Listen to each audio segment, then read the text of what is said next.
एक बार की बात है। एक पहाड़ पर एक कुटिया थी और उस कुटिया पर एक गुरु और उसका शिष्य रहा करते थे। और उस गुरु को बहुत ही सिद्धियां प्राप्त थी और उनकी सिद्धि हर जगह प्रसिद्ध थी।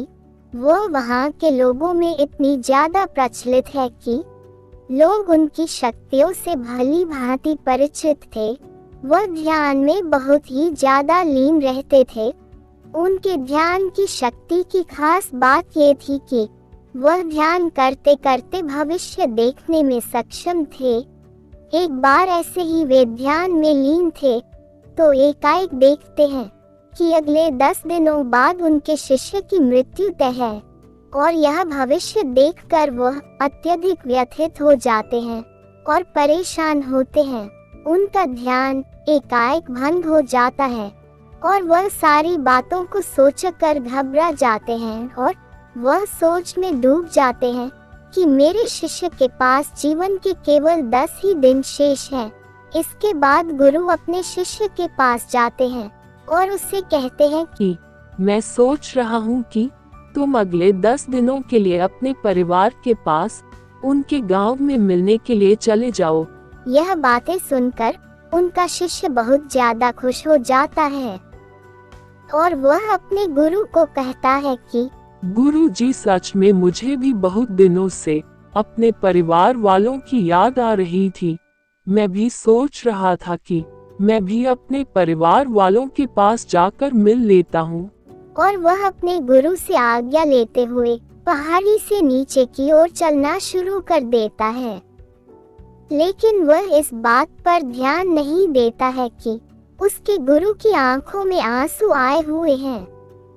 वह चलते चलते एक समुंदर के पास पहुंचता है तो देखता है कि एक रेत के टीले के पास चींटियों का घर था और उस घर से बहुत सारी चींटियां बाहर की तरफ आ रही थी और बहुत सारी चींटियां अंदर की तरफ जा रहे थे। चींटियां आपस में बार बार टकराकर अपनी दिशा को खो देती थी और उसके बाद फिर से इधर उधर चलना शुरू कर देती थी। ये देखकर उस शिष्य को बहुत ज्यादा आनंद आ रहा था, लेकिन वह एकाएक देखता है कि समुद्र की लहरें बहुत तेजी से उफान खा रही थी और शिष्य को समझ आ जाता है कि कुछ ही पलों के अंदर यह सारा पानी चींटियों के घर में घुसकर उनके घर को तोड़ देगी और इसकी वजह से बहुत सारी चींटियों की जान चली जाएगी। वह अपनी समझदारी दिखाते हुए अपने ऊपर वाले वस्त्रों को खोलता है और उसके अंदर रेत भरकर एक तरह की चारदीवारी उस चींटियों के घर के ऊपर बना देता है। दीवार इस तरह से बनाता है कि समुद्र से आने वाला पानी उनके घर तक ना पहुंच सके। साथ ही साथ वह अपनी समझदारी दिखाते हुए एक तरह की नाली बनाता है जिसकी वजह से वह समुद्र की तरफ से आने वाला पानी उस नाली में बहकर दोबारा समुद्र में जा सकता है।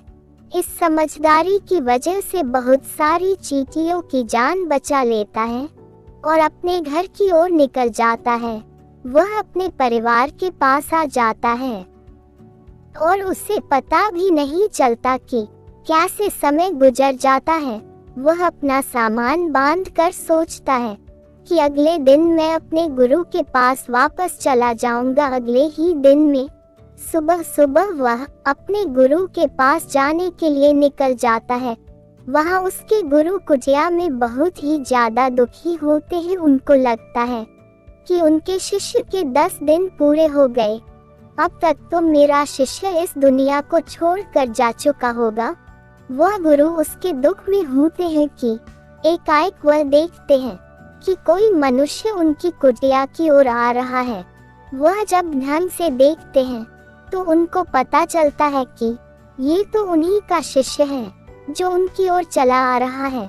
वह दौड़कर एकाएक अपने शिष्य के गले लग जाते हैं और अपने शिष्य का हाल चाल पूछते हैं और शिष्य ये देखकर चौंक जाता है। गुरु को समझ नहीं आता है कि कैसे उनका देखा हुआ भविष्य गलत हो गया। वह अपने शिष्य से पूछते हैं कि बेटा, तुमने इन 10 दिनों में क्या क्या किया? शिष्य अपने परिवार के साथ बिताए हुए सारे पलों के बारे में बता देता है, लेकिन उसके गुरु को ऐसा कुछ भी इन 10 दिनों में खास नहीं लगा।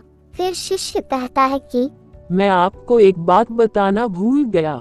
जब इस पहाड़ी से मैं नीचे समुद्र की ओर गया था, तब मैंने ऐसे ही एक चींटियों की जान बचाई थी।